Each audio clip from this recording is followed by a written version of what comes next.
Halo Sobat Biota, selamat datang di Zona Sekolah. Materi pendalaman bioteknologi modern. Materi mengenai elektroforesis.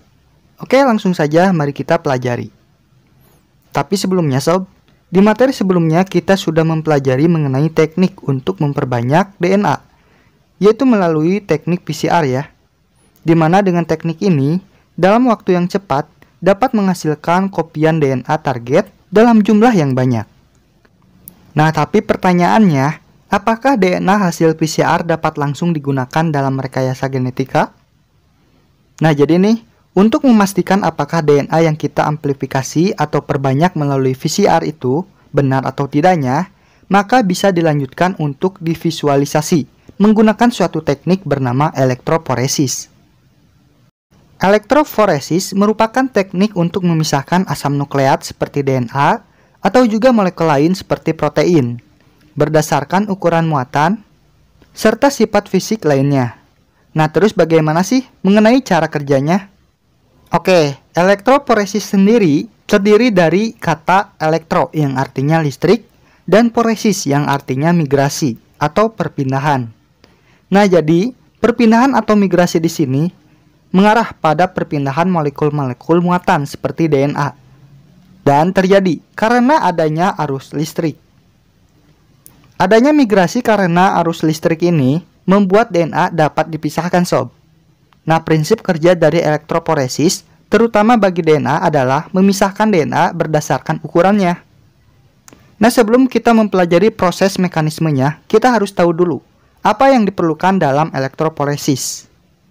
Oke, jadi alat-alat yang dibutuhkan untuk elektroforesis, yang pertama ada sel elektroforesis, yang dimana ini terdiri atas wadah, gel elektroforesis, serta sumber arus listriknya.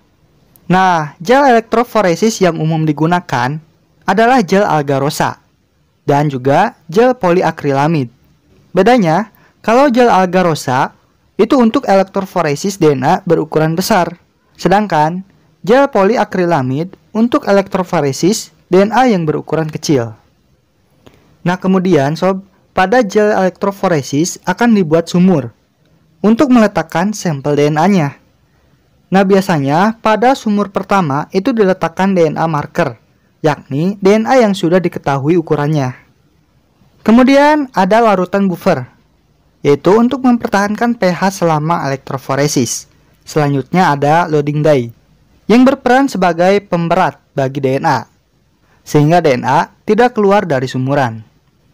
Lalu ada juga ETBR atau etidium bromida, yang dimana akan menyisip di sela-sela basa nukleotida DNA, sehingga pita DNA akan tampak berwarna di bawah sinar UV.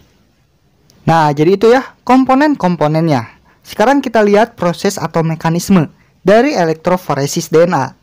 Nah, tapi sebelum itu, Biologi TV merupakan channel edukasi dan memiliki beberapa subkonten, salah satunya zona binatang dan akuatik. Mohon bantu channel ini untuk berkembang dengan cara like video ini serta like komentar yang saya sematkan. Dan bagi Sobat Biota yang belum subscribe, tolong bantu subscribe untuk terus mendapatkan informasi mengenai ilmu-ilmu biologi. Semoga dengan membantu channel ini berkembang, Sobat Biota dapat ikut mendapatkan kebaikannya. Jadi, untuk yang telah membantu, saya ucapkan terima kasih.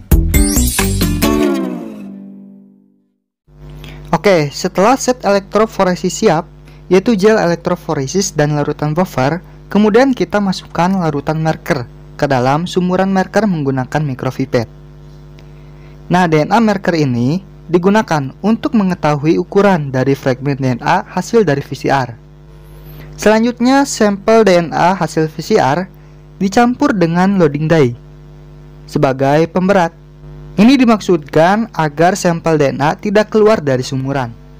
Lalu setelah dicampur, selanjutnya sampel DNA plus dengan loading dye tadi dimasukkan ke dalam sumuran sampel dengan menggunakan mikropipet.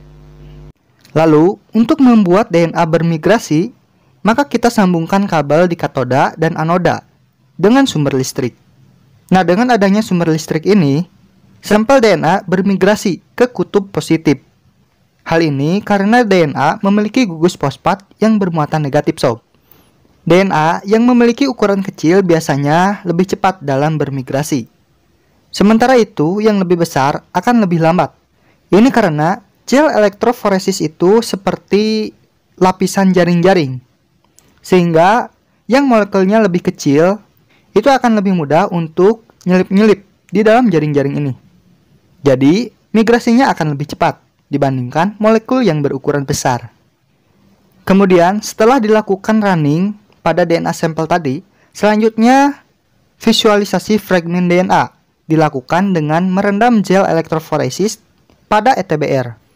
Nah, ETBR ini akan berikatan dengan DNA-nya saja, karena ETBR ini merupakan mutagen yang menyisip di antara pita DNA. Nah, inilah juga yang membuat ETBR bersifat karsinogen, alias dapat menyebabkan kanker sob. Makanya, elektroforesis DNA hanya bisa dilakukan oleh orang dengan keahlian khusus dan terlatih dengan safety standar yang tinggi sob. Makanya, digunakan dalam bioteknologi modern. Nah, untuk bisa melihat pita-pita DNA, maka diamati di bawah sinar UV seperti ini. Maka hasilnya akan seperti ini sob. Nah, terus bagaimana sih cara membacanya? Oke, kita akan pelajari. Nah, tapi sob, sebelumnya perlu diketahui bahwa panjang DNA itu diukur dengan satuan pasang basa ya, atau BP. Jadi bukan meter ataupun sentimeter ya. Nah, jadi semakin banyak pasang basa, itu artinya semakin panjang DNA-nya. Oke, paham ya? Kalau gitu, mari kita lihat bagaimana cara membaca hasilnya. Nah sob, cara membacanya adalah membandingkan hasil elektroforesis pada DNA sampel dengan DNA marker. Sehingga akan diketahui ukuran dari fragmen DNA yang tadi di elektroforesis. Nah, karena DNA marker ini merupakan fragmen-fragmen DNA yang sudah diketahui ukuran pasang basanya. Jadi bisa digunakan layaknya penggaris untuk mengetahui ukuran pasang basa DNA yang tadi di elektroforesis. Contohnya nih, untuk sampel pertama ternyata menghasilkan satu pita DNA. Nah, kita tinggal bandingkan dengan DNA marker. Kita lihat, untuk sampel pertama ini, pita DNA-nya berukuran 1000 base pair atau pasang basa ya. Kemudian kita lihat sampel yang kedua. Ternyata ada dua pita nih sob. Pita pertama berukuran 800 BP. Kemudian pita DNA yang kedua itu berukuran 200 BP. Dan seterusnya. Oke, jadi seperti itu ya cara membacanya. Nah sob, jadi cara kerja dari elektroforesis ini adalah memisahkan DNA berdasarkan ukurannya. Oke, sekarang jadi lebih paham ya tentang elektroforesis. Semoga bisa bermanfaat dan dapat dicerna buat Sobat Biota semua. Jangan lupa tonton dan pelajari materi-materi lainnya. Dan juga tolong bantu channel ini untuk berkembang. Minimal dengan cara like dan subscribe, oke? Jadi, see you next video sob.